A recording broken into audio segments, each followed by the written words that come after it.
Started. Welcome everyone to Marketing Mondays. We're a small but mighty group, and it's going to be a very beautiful discussion tonight, just for 30 minutes. And it is apropos to what today is. But before that, I wanted to acknowledge our dignitaries, which, guess what? Every single person on here tonight is a dignitary. That says something. Oh, So let's go ahead and say welcome to our dignitaries. And we will start with Janetta Barnett, Area Director. Welcome, Janetta. thank you. Marcia Hudgens, Area Director and past District Director as well. Fatima Jones, Division P Director. And David Bell, our Club Growth Chair in Club Retention. Welcome, everyone. The first point of business is to talk about our 3 chair positions. We do have room for more coaches, sponsors, and mentors. David, you want to take yours away and we'll get that started. Sure. We're always looking for more coaches. I'll continue to serve on the club retention team next year as a support. And we'll let other people make the announcements that may be. But what I've learned is recruiting coaches is the hardest part of the job. And we need more coaches. We have so many qualified people in District 56 to be a coach. And I think our definition of how people coach has been a certain way. And I do think we should relook at that so that people don't feel like, oh, it's all this time and it's all this effort, but that we give them a path to take to help the club. So that being said, have a need for club coaches. We also will be training our club coaches, and we'll continue. That'll be the role that I'll be serving in the coming year. So that being said, we also have Beat the Clock, Elizabeth. Yes, we Have you beat it yet? One of our clubs that I'm in have. What about you? You want to? No, we haven't quite beat it yet. It's beating us right now. So we got to get to work and get some new members, 5 new members by the end of June. And your club can get recognition from Toastmasters International and from District 56. Thank you so much. I placed in chat all of the links. And the most important one here is our Marketing Mondays Google Drive. If you don't happen to have that, there's the link right at your fingertips in chat. Let's go ahead and dive right into this. Fatima, we will probably see a smile on her face because what I'm about to share, she has seen before, and she will understand it in just a minute. And that's all I'm going to tell up front. But first of all, who here would like to come off of mute and share your definition of a servant leader?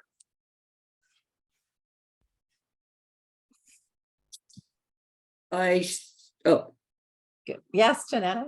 I think that a servant leader is putting others above yourself in a serving capacity, no matter what organization or event you're at. I mean, you can do it at home, work, and play.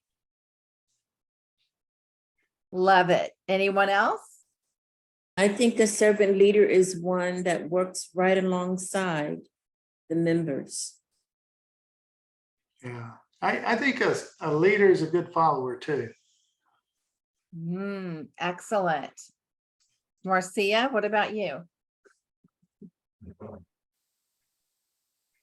A servant leader, I agree with everyone. The follower, that is great, David, that opens your mind up to follow others, to make sure you don't have a blinders on. You open up your world. A servant leader also says that I am wrong sometimes, and I do that a lot. But just being honest. Yes, yes. Thank you so much. Yes, I agree. I believe in everyone on here tonight of what you shared. Now, today is what? Memorial Day. Right. And it is about, hi VH guests. We can't see you. Hi. Hi, everyone. This is Valonda Harris. I was in the process of changing my names, but good to see you all again. I'm Hi. here in Dallas, Texas, joining virtually. Hi, how are you? Are you a district leader? I am an incoming area director for for 25, District 25 for July 2023 to June 2024. So happy to be here. Excellent. Thank you for being here. We were just talking about Memorial Day, what today means to you. Would anyone like to briefly share? Well, I can share. Okay. Today with Memorial Day being a holiday in the United States, what it means to me is that we should recognize, remember, and honor our veterans, but also support and salute our military for their valiant efforts, and also just having lost comrades. I think it's important that we honor our what supports our legacy and our past, but also secures our country. And that's important. So I really appreciate it, especially with my grandfather having been a Purple Heart recipient in the military, and several uncles and cousins, and even my brother who's in the Air Force. I just think that's what this time is about. And I appreciate that the country has designated it a holiday for that purpose. Excellent. Thank you so much for sharing. For today, as Memorial Day, this is the ultimate servant leadership. These are people who served our country and who gave up their lives to serve our country. Now, we're not here saying give up our lives to serve our Toastmasters clubs, right? But we are here to serve our clubs, and we all are, from what we just heard, every single one of us here are servant volunteer leaders. All of us are in any district that we're in right now. Every single one of us here is a dignitary. Now, servant leadership and serving others is a very big part of volunteer leadership. I'm going to share a brief story of an example of servant leadership. And the topic today is called servant marketing. Does anyone know what servant marketing is? Have you ever heard of it? Have you practiced it? Maybe. Okay, Janetta, take it step. I just know what the two words mean. I know what it means to be a servant, and I know what it means to market. And I presume that after you describe it, I can have some relationship to something that you've said. I just talk all the time. So that's when Okay, we like it. Who is webinar TBS viewer? Webinar TV.us viewer. Who are you? Hello? Hello? Can you hear us? Webinar TV.us viewer, can you hear us? Let's see. Okay, I'm going to put them in the waiting room, David. Not really sure. We just have to be careful with spam. Yeah. Bombing right now. Okay. Servant marketing. This is what we're all about. This is what today is about. This is what we are doing as dignitaries right now in Toastmasters. A brief story. Has anyone heard the story called A CEO, a Surgeon, and a Dog? Have you heard that story? A CEO, a surgeon, and a dog. Anyone? Who's Googling it? I have not heard it. Okay, I've heard it's a doggone good story, though. there you go. Ding. This is it in a summary, but I will share this in our shared Google Drive. Basically, there's this man who started out as a pharmacist, and he worked his way up to becoming a CEO of a major hospital healthcare organization with hospitals all over the United States. And he learned a lot going up the ranks. And he really felt like he learned a lot growing and becoming different roles in the company. And there was this surgeon where research shows most surgeons have big egos and they really call the shots. Hospitals give surgeons operating rooms and technology and utensil and everything to do surgery in. Well, when a surgeon really needs to take over the room, the hospitals give it to them. Sometimes the CEO of that hospital and that surgeon might clash. He was making his rounds to all the different hospitals, and he came across this one hospital where they were having an issue with the CEO and the surgeon.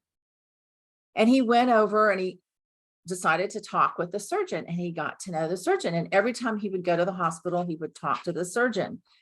And he got to know the surgeon, and he noticed there was photos everywhere with his dog. And he realized that his dog was a very big part of his life. So he always asked him about his dog. He didn't ask him about medical or surgeries or anything. He just constantly asked him about his dog. He really got to know his dog. And then one day he asked the surgeon, they needed to move around some meeting times. And he asked the surgeon if it was possible. And the surgeon said, no problem. And he was like, I have a question for you. Have you met with the hospital CEO? And he said, yes, I have. And he said, when do you meet with him? And he said, the only time I meet with a hospital CEO is when he calls me to his office to where he wants me to change something in the operating room. And that's it. So then the man went to the hospital CEO and he asked him, do you know this surgeon? Do you have meetings with them? And he said, yes, I do. And he said, where? And he said, in an office. And he said, have you been to his home? And he said, yes. And he said, what is his dog's name? And do you think the CEO knew his dog's name? No. Not only that, the CEO had never been to the surgeon's home, but the CEO over the whole healthcare, he had been to his home. And that is what this is all about.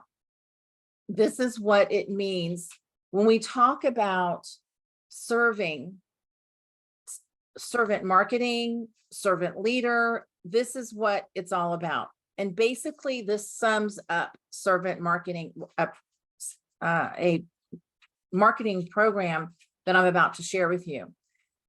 So basically the surgeon had become a resource to manage rather than a human being to serve.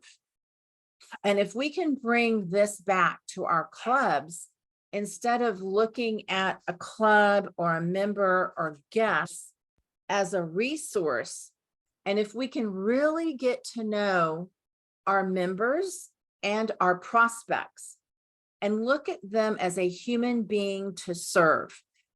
My challenge to you today is, how can you serve more on a human level instead of a resource in our clubs?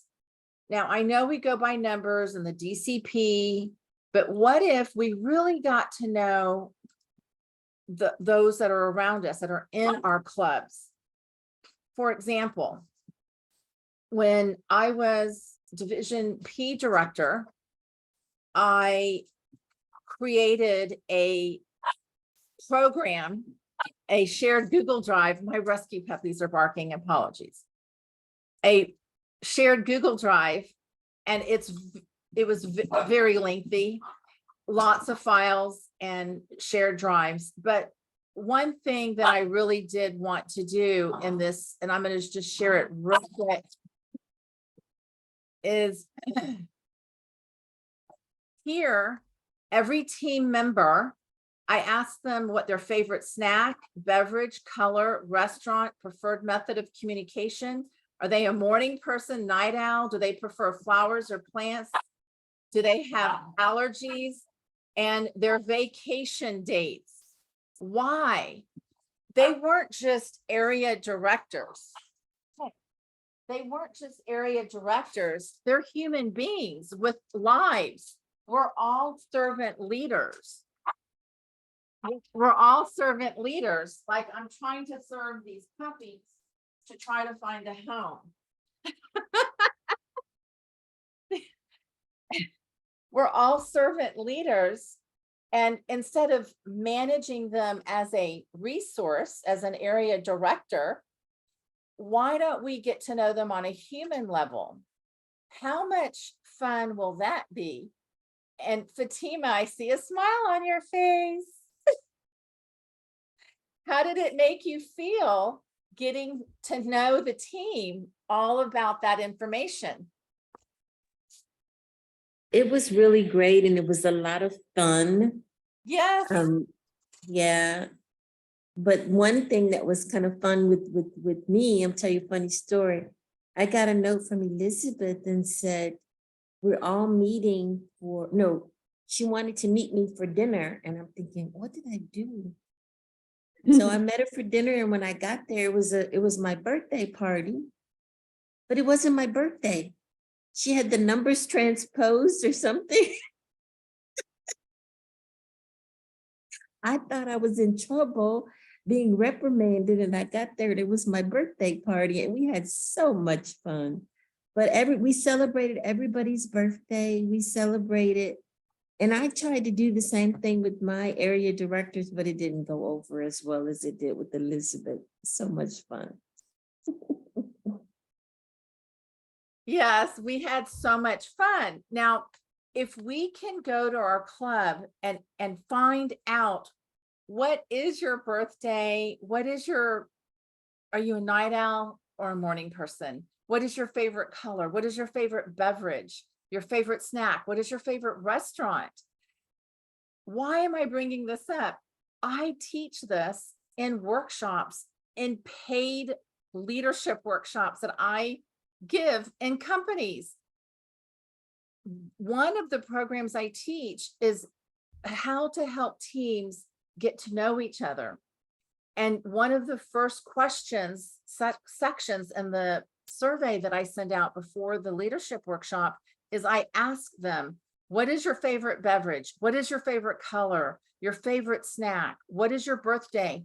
And I ask them, if you can pick a theme song for your team, what would it be? And I ask them all these different questions. And the icebreaker is I play a song and I ask the team, who do you think picked this as your theme song, as your team song? And they're like, oh, I don't know. And I'm like, it's so-and-so. And they're like, oh my gosh, that's great. And then I'm like, everyone walk to this side of the room if blue is your favorite color. Who here do you think loves peanut M&Ms? And they're like, I don't know. And they really get to know their team this way. If we could go back to our club and serve our club and our prospects as a human being instead of a resource, this is servant marketing. Now we're going to go into something a little bit deeper here. And we have, it's already 8:23. So let me share with you, there's 17 servant marketing tactics to humanize your marketing plan.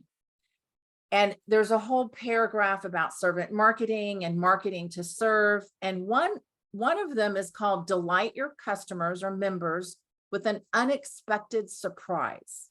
Now, how can you surprise and delight your customers? Can you think of something that, how could you surprise and delight? Yes, Janetta? Well, sometimes, you can always, instead of giving 100%, you give 120%.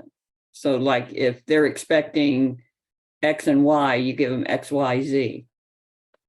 As far as for a business perspective, but for a Toastmasters group, when they expect that it's going to be an orderly meeting, it's an orderly meeting, and it was fun, and they learned something. So that would be an unexpected. Right. Is that what you're looking for? Well, I like David's answer too, food. What if you walked into your meeting and you had cupcakes? That's Or free coffee. a nice surprise. Yeah. And okay, puppy, I don't know how you're going to get adopted this way. Okay, create content with real members. Creating content with real members. Now, we've talked about putting video and using the brand manual, which is great. I do it, but we've also talked about putting in a video about you or another member talking about their why. That's another way of how you can do servant marketing. Also, if you have a disgruntled member or a guest that just something turned them off, how can you turn a soured member or guest into a raving fan? And what you can do is you can follow up on negative reviews, reaching out to them privately, and then giving them the royal treatment. You never know. Also, provide value before you ask for anything. What does this mean? We can look at it for the current members. Right now, we need to have our club officer listen. Why should we ask for members to be a club officer? Before we ask a member to be a club officer, why don't we provide value of why to be a club officer, the value in being a club officer? What if we talked how wonderful and all the experience and leadership skills that you'll learn as a club officer, and then say, okay, raise your hand, who here would like to be a club officer? Yeah. I personally have heard some people, we get burnt out and they might complain about being a club officer. But what if we flipped it and we provided value? Also, another way for servant is collect feedback, and we do research, and you're constantly doing research. And that's what a lot of those forms that we've learned about that we do in our clubs. Hopefully area directors are doing them as well. There's a lot of temperature check forms that you can do, and then starting real conversations with not only our members, but our guests. And handwritten notes. This is also a great way. Also, personalization. And what does that mean? Personalization to create personal time. And personal time can be anything outside of the club. And I know David does this very well in Talking Bull. Scheduling a happy hour outside of the club. Going to dinner, like when Fatima, we would take Division P, we would go out with all the area directors and celebrate their birthdays. In Club Growth, I took the Club Growth chairs out in the beginning, and then I'm doing it at the end. I gave them little gifts. Same thing with the area directors in Division P. They all had gift bags waiting on the back of their chairs when we first met, and they had gifts inside with a handwritten note. Fatima, do you remember the handwritten note? Okay. This is what I'm talking about. Send a handwritten note. A personalized content marketing strategy. Go back and watch content marketing, but personalize it. Another one, it talks about a jaw-dropping guarantee. How can you create a jaw-dropping guarantee? we can start with onboarding process the minute they sign up, hand holding them, kind of like when you start a new club, you get 2 club mentors for 6 months. What if we gave each new member a mentor for 6 months, constantly hand holding them, helping them? That's a jaw-dropping guarantee. Maybe something like, sign up for 6 months. We guarantee a jaw-dropping experience. We'll have you with a mentor and you'll never be alone. But really do something like that. There's a lot more here, like understand what your customers really want to know, set up a unique photo op at your next event. And this is something I believe I've shared before. One of my clubs, we take a photo at the end of every meeting and we put it on our website. And when I asked this new member, what drew you to our club? And he said, I was looking at all the different clubs in the area and I chose this club because you look like you're having so much fun in your club meetings and all your photos. So it does help. There's a lot more here, but I will share them in the shared Google Drive. Also, there is a research article that I've already uploaded, and it's called Servant Leadership in Marketing, a critical review and a model of creativity effects. It's a very good article to read. It's filled with a lot of different research. It's 8:30 on the dot. Your challenge is to have more of a jaw-dropping experience and more of a human connection instead of managing a resource. And that is my challenge to you for this week. Now I'm going to ask for your takeaways. Valanda, what is your takeaway?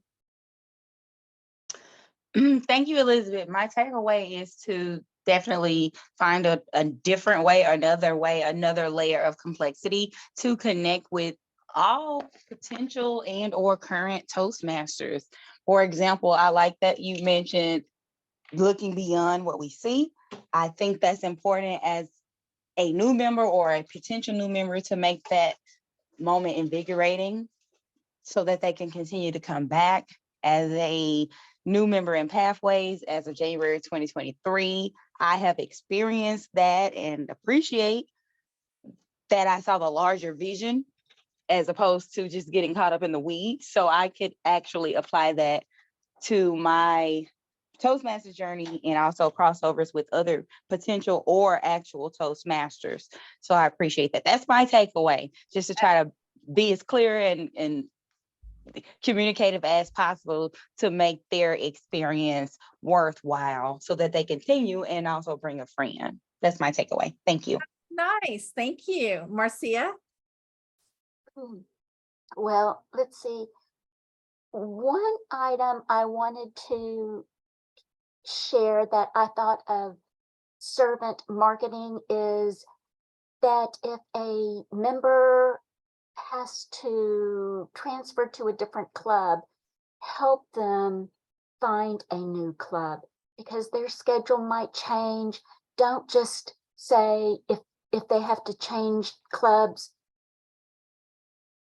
in June and they pay through September, don't just leave them and say, oh, go find another club or something. Help them find a club or direct other people to other clubs if mine doesn't fit their club, if their schedule. But a takeaway is the survey is the fun survey of getting to know your team, your members of a club. Because I know I had a little survey when I was division director, but I didn't put it in a Google sheet. That's fun. So great job. Aw, thank you. Janetta? I love the get to know your members better through the survey. And I implemented something similar to that last year and invited several club members to come berry picking with me. So right now is blueberry picking season. So if you have, or just find something that you kind of like to do. Like if you wanted to go and volunteer at an animal shelter for, 3 or 4 hours, find things that your club members like to do together, and then encourage them to go outside the club and do it together, and then bring those experiences back to the club for speeches or things like that. I like it. Fatima? I'm going to talk about a personal connection. One of my club that I'm a member of, I got assigned someone to be her mentor. And she gave me a speech to the icebreaker speech. And when I read it, I just got so intrigued. It was about this exercise that they were doing in China called Falun Gong, I think, and how it became illegal to do this exercise because it was competing with the government or whatever. And I was just doing all this research, and it just got me so interested. And I says, why don't you do your speech just on this? Because it was too big. Well, anyway, I was so interested in it that yesterday was Sunday. She invited me to go exercise, to actually do the exercise Wow. with her. And I met her, and I met her at a park. And when I got there were 2 other members of the club there too. And I was like, wow, this is a good connection, that meeting outside of the club. And I've become really good friends with several members of my clubs outside of the club, and we share experiences. Someone has a death in their family, we attend a funeral. Somebody has a wedding, we get invited. I mean, we become more of a family than just Toastmaster meeting. Yeah. So. Yeah. I like it. David, thank you for sharing.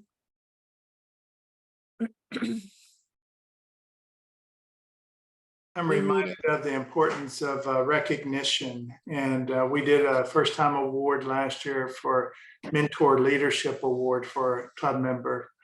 And so making sure that we put that to the leadership team to recognize somebody within the club, and also with the club coaches. Having maybe a special event, a coffee or something one Saturday morning for the club coaches to say thank you to them. Love it. Love it. Yes. Today is Memorial Day, and it's about those who have lost their lives serving our country. And it really is about servant leadership. And remember that story about the dog, the surgeon, and the CEO, and how the surgeon had become a resource to manage instead of a human being to serve. It's important that we look at our club with those DCP goals and all the numbers and everything, but it's also important to really get to know who are these members and who are the guests. We could even take it as far as asking our guests, when is their birthday? And even if they don't join that day, send them a happy birthday and just say, I was thinking about you. Happy birthday. How have you been doing? You never know. I've seen multiple members where they've been attending as a guest for over a year, and then they finally join a club. Yep. I've seen it. Have you known a story like that? And I joined the first meeting I went to, but there are people out there who attend as a guest and they don't join the first time. Do you have guests at any of your clubs where they show up? I've seen that. It's of clubs for which I'm not a member, but I've also seen it for clubs for which I am a member. But yes, I have seen that. Marcia, I did not ask them if they had pets, but in our conversation, I found out quickly if they had pets, because I always talk about animals. I'm always looking for a foster home for all the animals I pick up. I'm trying to find foster homes now for 3 kittens and 2 puppies. Okay, so what is your challenge? Is to not have your members and guests as a resource to manage, but more as a human to serve, and how can we serve them better in servant marketing? And servant marketing is getting to know them as a human. Birthday, favorite color, favorite beverage. How can I give you some jaw-dropping experience? Show up with cupcakes, guarantee them a mentor for 6 months. Things like that. Let's try to do something that we can come up with, or meet with our members of our club and discuss this with them. I'll drop all the information into our shared Google Drive. Give me about 20 minutes and I'll upload this video as well as the research paper and the other sheets that I was talking about, as well as the story, the surgeon dog and CEO story. And then you can take it back to your club and find out, what can we do to have more of a servant marketing in our club, and find out what kind of value you can share before asking someone for something like, we need a club president or a VP PR. Let's share the value first, and let's see more than one hand sign up that raise their hand. And Okay.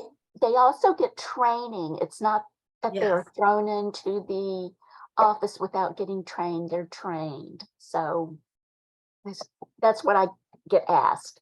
Yeah. Oh, Lots of training. lots of training. Lots of training will happen, but before that training starts, they might hear in their club the current officers complain, about being a club officer. So instead of letting that out, you can vent in a closed circle, but in a club setting, maybe we can share and talk about the value of being a club officer. And then during club officer elections, let's try to fill that pipeline of more club officers. And I only bring that example up because when I did my research of how many club officers we have per club, it's not all clubs have 7. That's why I brought that up. Okay, any final comments? Janetta had to leave. Anyone else? Very true. I have a question, Elizabeth. Okay. I like that you mentioned that a lot of clubs they usually have 7 potential officers available, but they may have less officers. Yes. So the question would be, how, if you don't want to do that position, but like, how can we present it to the club and its members, the values of officer roles? For example, a club that I know, they have 5 officers, but maybe like 9 or 10 members. Yet when new members come, the process is not as clear.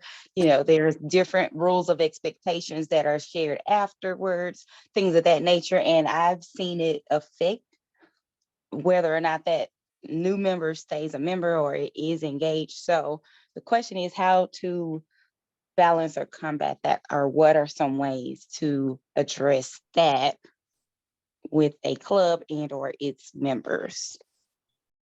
That's a loaded question, and there's a lot of steps there. First of all, I would try to download and really get to know the club leadership handbook, how to build a quality club handbook, and there's many other resources on how to build up a club. If you have 10 members, let's try to build it back up to 20. And while you're building it back up to 20, come up with some different marketing ideas to see what you're doing, and start with the basics. Looking at your website, looking at when you click find a club, what are you presenting to the world in your club? And then during club officer meetings, making sure everyone is on the same page. And how do we do that? Hopefully there's a club success plan. And in that club success plan, it asks important questions. And if we can get that written on paper before anything transpires that needs that those questions answered that weren't on the club success plan. Let's try to be proactive instead of reactive. But also, let's make a pact within our officers not to speak negatively about frustrations of being a club officer. And promise each other that we're going to talk nothing but how much we learned and what a positive learning experience it was. Even if something is negative, I guarantee you can find something positive out of it. Maybe how not to be a leader like that one, but something, I guarantee you can find something positive in a negative experience. And actually, we learn more when we fail. Just try to bring some kind of value and cohesiveness to making sure that you can verbalize it in a positive way, and keep asking, keep sharing, keep letting them know you won't be alone. If you've never done this role before, like Marcia said, there'll be training, you'll have your area director, your division director, there's club growth, there's PQD, there's the district director, there's someone always there to help you. And then in area council meetings, you'll meet other club officers every month, and you can work with each other that way. And when I was an area director, that's something that we did, is we had all the different club officers meet each other right off the bat. And I shared, this is so important. Why? That you show up every month, because when speech contests come, we will need each other. We will need functionaries, and let's get to know each other now.